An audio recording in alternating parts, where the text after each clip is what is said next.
My daughter-in-law dropped a chore list beside my coffee and ordered me to rearrange my entire day. She thought my retirement belonged to her, so I finally said no. 3 days later, she was pounding on my door, demanding to know what I had done.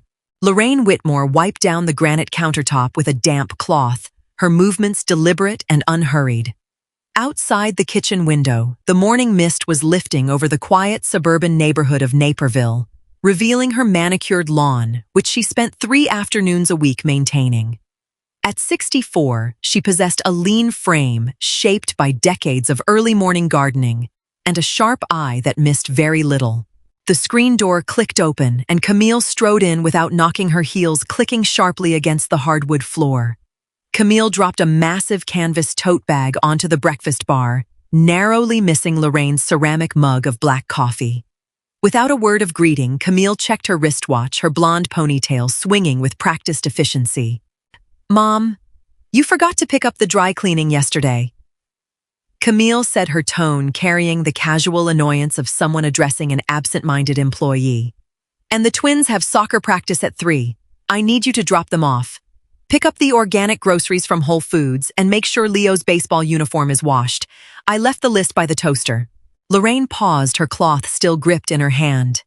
In the 5 years since her retirement from the municipal library, her life had been steadily carved away by these small, unyielding demands.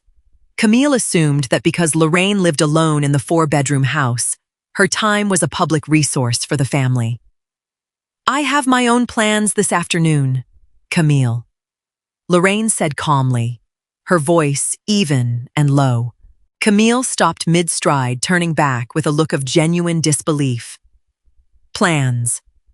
What plans could possibly be more important than the kids? Adrian works late, and you know how tight our budget is with the mortgage.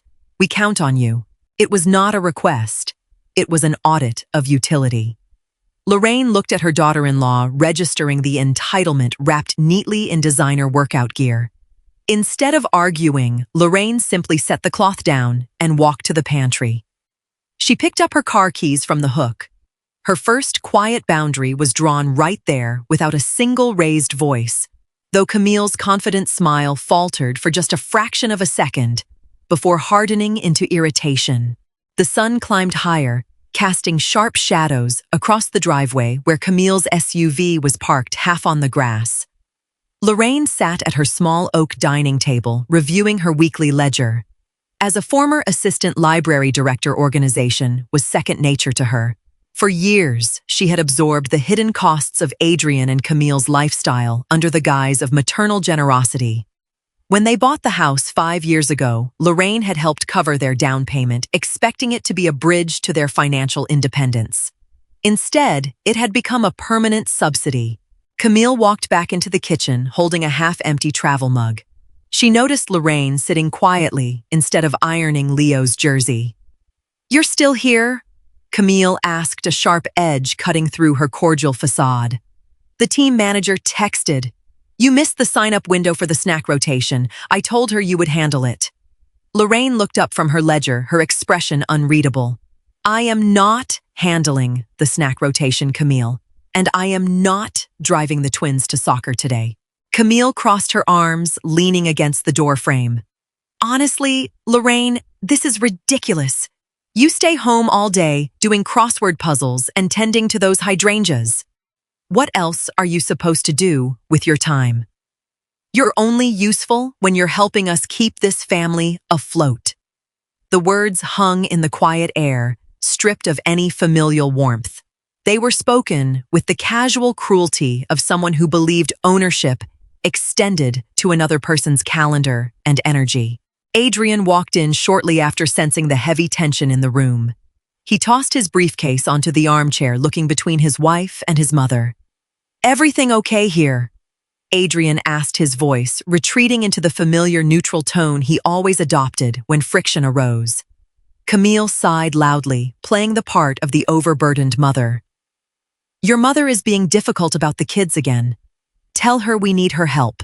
Lorraine looked at her son, waiting for him to step up, but Adrian merely avoided her gaze, muttering something about needing coffee. The silence that followed was heavy with a realization that Lorraine had avoided for too long. The digital clock on the microwave glowed 6:15 a.m. as Lorraine brewed her second cup of coffee. The house was blissfully silent. For years, her mornings had been dictated by a frantic rush to prepare breakfast for the grandchildren before Camille dropped them off unannounced on her way to her Pilates class. Today, however, the front door remained locked. At 7:30 a.m., the familiar rumble of Camille's SUV pulled into the driveway. Headlights swept across the living room wall. A moment later, the doorbell rang once, twice, then a rapid succession of 3 sharp chimes. Lorraine did not rush. She took a slow sip of her coffee, looking out the window at Camille standing on the porch, her phone pressed to her ear, looking furious.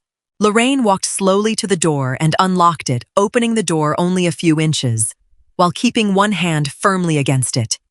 Camille tried to push it wider, but Lorraine held it in place. "Mom, what is going on?" Camille demanded, her voice rising in frustration. "The kids are in the car. I have a client meeting at 8:30 across town. Why didn't you open the door properly?" Lorraine remained standing in the entryway, her posture straight and relaxed. "I am not available for morning drop-offs this week, Camille. I told you yesterday that I have my own schedule now." Camille stared at her, her jaw tightening. "Your schedule. You're retired. You don't have a schedule." "My time belongs to me," Lorraine replied quietly. "If you need childcare, you will need to arrange for a professional service or adjust your work hours with Adrian." Footsteps sounded behind Camille as Adrian hurried up the walkway, looking flustered in his suit jacket. "Mom, what's happening?" "Camille is going to be late for her presentation." Adrian looked at his mother, expecting her to yield, as she always did. But Lorraine did not soften. She pushed the door slightly shut against Camille's hand and spoke through the gap. "Plan ahead, Adrian. You are both adults." As she watched them hurry back to the vehicle through the frosted glass, she felt the first real breath of air she had drawn in months, though she knew this small disruption was only the opening skirmish in a much larger conflict. By Thursday afternoon, the friction in the family dynamic had escalated from subtle annoyance to open resentment. Adrian came by the house alone during his lunch break, ostensibly to check on her, but his body language betrayed a deeper anxiety. He sat at the kitchen island, tapping his fingers against the granite. "Mom, Camille is really stressed." Adrian began adopting his conciliatory tone. "Her boss is breathing down her neck, and the daycare center has a 6-month wait list. We really needed you to keep taking the twins on Tuesdays and Thursdays." Lorraine was repotting a fern by the sink, her hands dusted with dark soil. She wiped them clean on a towel before turning to face her son. "Adrian, how much do you and Camille spend dining out each month?" Adrian blinked, caught off guard by the abrupt shift in topic. "What, I don't know. A few $100s. Why does that matter?" "It matters because for the past 3 years, I have been paying for the twins' private swimming lessons and their art supplies, while your household budget goes toward luxury subscriptions and weekend dinners out." Lorraine said, her voice entirely steady. "You treat my savings like an extension of your checking account." Adrian flushed, crossing his arms defensively. "We're a family, Mom. That's what family does. We help each other out." Camille didn't mean anything by what she said the other night. She was just overwhelmed. "When someone tells you who they are and how they view your worth, Adrian, you should listen," Lorraine replied, her gaze unwavering. Adrian looked away, unable to sustain eye contact. He stood up, muttering about getting back to the office. As he left, Lorraine pulled out a thick brown leather folder from the bottom drawer of her desk. Inside were the carbon copies of every transfer record, every loan agreement, and every property document bearing her signature. For years, she had kept these records out of a sense of meticulous organization, never imagining she would need them to defend her own boundaries. But as she flipped through the pages, she realized that keeping score was no longer petty. It was necessary for her own survival. Friday evening brought a sudden thunderstorm that rattled the windows of the suburban house. Lorraine was sitting at her desk, organizing receipts, when a folded piece of paper slipped out from the back pocket of the leather folder. It was an old bank statement from an account Lorraine owned, but had allowed Adrian limited access to for emergencies, long before Camille entered the picture. Idly, Lorraine traced the routing numbers, then checked the corresponding records from the past year. Her fingers stopped moving. A series of automatic transfers totaling nearly $12,000 over the last 18 months had been funneled from an emergency fund she had set aside for her own medical care into a secondary account managed jointly by Adrian and Camille without her explicit authorization. They had treated her reserve fund as a safety net for their failing investment in a local boutique. She sat back in her chair, the rhythmic patter of rain against the glass providing the only sound in the quiet room. There was no surge of blind rage, no urge to smash objects or scream. Instead, a cold, clarifying calm washed over her. The emotional debt she had carried for her son had finally been quantified in cold, hard numbers. Her sacrifice had not bought love or respect. It had merely financed their recklessness while diminishing her own security. When her phone buzzed on the desk with a text message from Camille, "Can you order takeout and bring it over? We're too tired to cook." Lorraine did not reply. She simply turned the phone face down on the polished wood. The illusion of harmony was completely shattered, and the time for gentle hints had officially passed. The weekend passed in deliberate, methodical silence. While Camille and Adrian likely expected her to relent after a few days of isolation, Lorraine spent Saturday morning restructuring her entire financial architecture. She visited her local credit union first thing in the morning, sitting across the desk from her longtime loan officer, Sarah. With quiet precision, she stopped the automatic transfers on her accounts and initiated the formal process to revoke auxiliary access. She also consulted with Sarah regarding the steps to address the outstanding personal loan she had made toward Adrian's down payment 5 years earlier. Sarah looked across the paperwork with a raised eyebrow. "Are you certain about this, Mrs. Whitmore? This requires formal notice to be served regarding the repayment terms." "I am entirely certain, Sarah," Lorraine said, her voice leaving no room for argument. "It is time to separate these accounts completely." Returning home, she spent the afternoon clearing out the spare bedroom where the grandchildren's toys, spare clothes, and art supplies had accumulated over the years. She packed everything into sturdy cardboard boxes, labeling each one clearly before stacking them neatly in the garage. She was not punishing the children. She was simply returning their belongings to the people whose responsibility they actually were. By Sunday evening, the house felt lighter, stripped of the clutter of other people's expectations. She poured herself a cup of chamomile tea and sat on the back porch, watching the rain clear away to reveal a pale, starlit sky. She had spent decades building a life of independence, and she refused to let her final years be defined by an ungrateful daughter-in-law's ledger of utility. The foundation was set. Now she only needed to wait for them to test the new boundaries. Monday afternoon arrived with an aggressive pounding on Lorraine's front door that rattled the brass knocker. It was Camille, unaccompanied by the children, her face flushed with genuine panic and anger. When Lorraine opened the door, Camille pushed past her without an invitation, her phone clutched tightly in her hand like a weapon. "What did you do?" Camille demanded, her voice rising sharply in the quiet hallway. "Adrian just tried to transfer money from your account to cover our mortgage, but the transfer was rejected. The bank says our access has been revoked. Do you have any idea what kind of mess this causes?"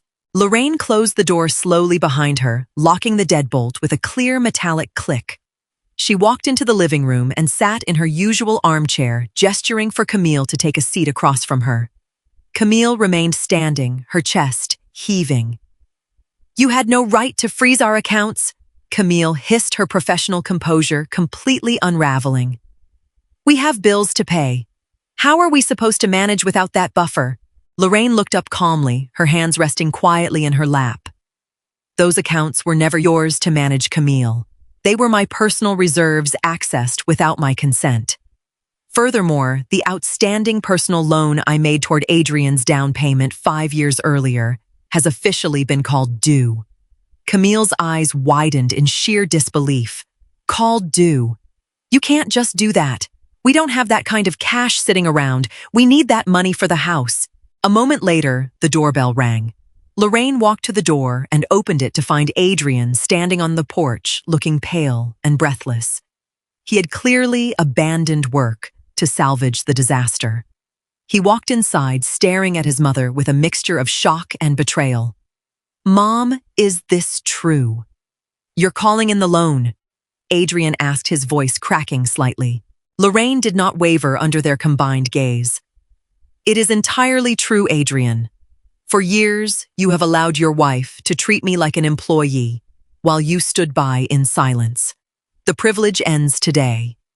Adrian stared at his mother, the reality of the situation finally piercing through his habitual avoidance.